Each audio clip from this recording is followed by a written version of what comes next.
Hello प्यारे बच्चों, good morning. कैसे हैं आप सब? टॉप ऑफ द वर्ल्ड यानी बहुत खुश, सभी बच्चे खुश हैं, स्वस्थ हैं। तो बेटा ये देखो, ये है आज की हमारी वर्कशीट नंबर 27 यानी कार्यपत्रक 27। तो सभी बच्चे वर्कशीट शुरू करने से पहले चैनल को सब्सक्राइब कर लीजिए, बेल आइकन को दबा लीजिए ताकि आगे आने वाली वीडियो का नोटिफिकेशन आपको तुरंत मिल जाए। तो बेटा ये है आज की हमारी वर्कशीट। आपको पता ही हमें पहले क्या करना है। सबसे पहले विद्यार्थी का नाम, बच्चे अपना नाम लिखेंगे, यहाँ लिखेंगे अपने कक्षा अध्यापक का नाम। ये हमारी कार्यपत्रक 27। क्या डेट है? 22 जनवरी 2021। ये हमारा विषय है विज्ञान। ये कक्षा 7 के बच्चों के लिए वर्कशीट है। यहाँ लिखेंगे अपना सेक्शन A, B या C, जो भी आपका सेक्शन हो। तो बेटा देखो, आज का हमारा टॉपिक क्या है? प्रकाश। प्रकाश का परावर्तन। ये चित्र फर्स्ट, ये चित्र सेकंड, आप देख सकते हो। अभी तक हमने जाना है कि प्रकाश सीधी रेखा में गमन करता है क्योंकि यह एक मुड़े हुए पाइप से गुजर नहीं सकता, परंतु जब प्रकाश एक पॉलिश किए हुए या चमकदार सतह पर गिरता है तब क्या होगा? तो देखो, इससे पहले वाली वर्कशीट में हमने क्या पढ़ा था कि जो प्रकाश होता है वो कहाँ, वो सीधी रेखा में यानी सीधी रेखा में गमन करता है। ठीक है, जो एक सीधा पाइप होता है उसके द्वारा ही हम किसी प्रकाश को देख सकते हैं, लेकिन अगर पाइप टेढ़ा मेढ़ा होता है तो उससे हमें प्रकाश नहीं दिखेगा, वो प्रकाश नहीं रुक जाएगा। तो अब हमें क्या करना है? अब हमें पढ़ना है कि जब प्रकाश एक पॉलिश किए हुए या चमकदार सतह पर गिरता है तब क्या होगा। तो जब प्रकाश एक चमकदार सतह पर गिरता है तो उसके गमन की दिशा, जो पथ है, वो बदल जाती है। उदाहरण के लिए स्टेनलेस स्टील की चमकदार प्लेट, स्टील की चमकदार चम्मच या पानी की सतह भी प्रकाश की दिशा को बदल सकती है। ये सभी दर्पण की तरह व्यवहार करते हैं। तो यहाँ पर देखो आप ध्यान से, यहाँ पर है दर्पण। कोई भी पॉलिश किया हुआ अथवा चमकदार पृष्ठ सतह दर्पण की भांति कार्य कर सकता है। प्रकाश का परावर्तन। दर्पण द्वारा प्रकाश की दिशा के परिवर्तन को प्रकाश का परावर्तन कहते हैं। यानी जो दर्पण होता है, दर्पण द्वारा प्रकाश की दिशा के परिवर्तन को क्या कहते हैं? प्रकाश का परावर्तन।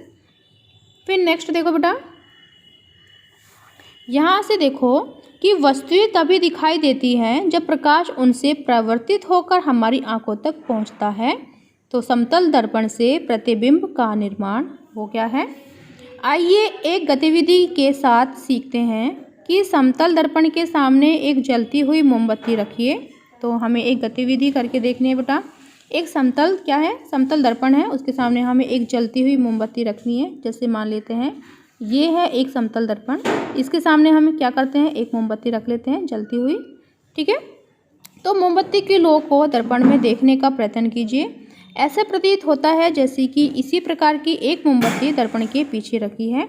तो जब आप शीशे में यानी दर्पण में एक समतल दर्पण में जलती हुई मोमबत्ती की लौ को देखेंगे तो आपको ऐसा प्रतीत होगा कि इसके पीछे भी एक मोमबत्ती ऐसे ही जल रही है। जो मोमबत्ती दर्पण के पीछे रखी प्रतीत होती है, दर्पण द्वारा निर्मित मोमबत्ती का प्रतिबिंब है। अब मोमबत्ती को दर्पण के सामने अलग अलग स्थिति में रखिए, प्रत्येक अवस्था में प्रतिबिंब को देखिए। ठीक है, फिर नेक्स्ट क्या है? नेक्स्ट देखो, समतल दर्पण में प्रतिबिंब दर्पण के पीछे बनता है। यह सीधा होता है, वस्तु के साइज के समान होता है तथा यह दर्पण से उतनी ही दूरी पर पीछे होता है जितना कि वस्तु दर्पण के सामने। फिर क्या है? अभ्यास के लिए प्रश्न नंबर 1 क्या है हमारा? दैनिक उपयोग की चीज़ों के 3 उदाहरण लिखिए जो दर्पण की तरह काम करते हैं। तो बेटा ये हमने अभी पढ़ा था, देखो यहाँ से लिखेंगे हम। फर्स्ट क्या है? ये प्रश्न नंबर 1 का आंसर हो जाएगा स्टेनलेस स्टील की चमकदार प्लेट, फिर है स्टील की चमकदार चम्मच, या फिर है थर्ड पानी की सतह। ठीक है, तो हमें 3 लिखना था, ये हमें प्रश्न नंबर 1 का आंसर लिखेंगे यहाँ से। फिर नेक्स्ट देखो बेटा, प्रश्न नंबर 2 क्या है हमारा? प्रकाश के परावर्तन से आप क्या समझते हैं? यानी जो प्रकाश का परावर्तन होता है उससे आप क्या समझते हो? तो यहाँ से देखो, ये हमारे प्रश्न नंबर 2 का आंसर हो जाएगा, प्रकाश का परावर्तन।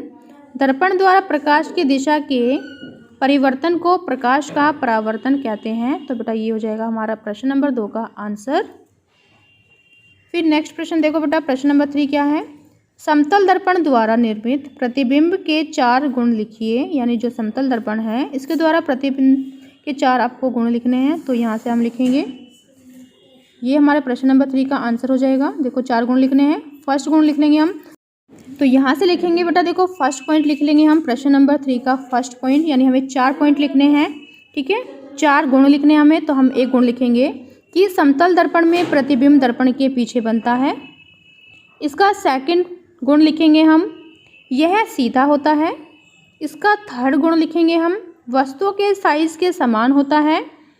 तथा इसका जो फोर्थ गुण है, चौथा गुण है, वह लिखेंगे, यह दर्पण से उतनी ही दूरी पर पीछे होता है जितना कि वस्तु दर्पण के सामने है। ठीक है, यानी ये हमारे प्रश्न नंबर 3 का आंसर हो जाएगा। यहाँ से लेकर यहाँ तक आपको पॉइंट में लिखना है, क्योंकि हमें क्या पूछा गया है, समतल दर्पण द्वारा निर्मित प्रतिबिंब के 4 गुण लिखने हैं हमें, 4 गुण। तो यही हमारे 4 गुण हैं बेटा, यहाँ से लिखेंगे। ठीक है, 4 गुण यहीं से लिखेंगे हम प्रश्न नंबर 3 का पॉइंट बना के। फर्स्ट, फिर यहाँ से लेकर सेकंड, फिर यहाँ से लेकर यहाँ तक थर्ड, और यहाँ से लेकर यहाँ तक फोर्थ। ये 4 गुण हो गए हमारे। फिर नेक्स्ट देखो बेटा, नेक्स्ट क्या है, प्रश्न नंबर 4, वस्तुएं हमें कैसे दिखाई देती हैं। तो इसका आंसर हम लिखेंगे, वस्तुएं हमें कैसे दिखाई देती हैं। ये हमारे प्रश्न नंबर 4 का आंसर होगा। यहाँ से वस्तुएं तभी दिखाई देती हैं जब प्रकाश उनसे परावर्तित होकर हमारी आंखों तक पहुँचता है।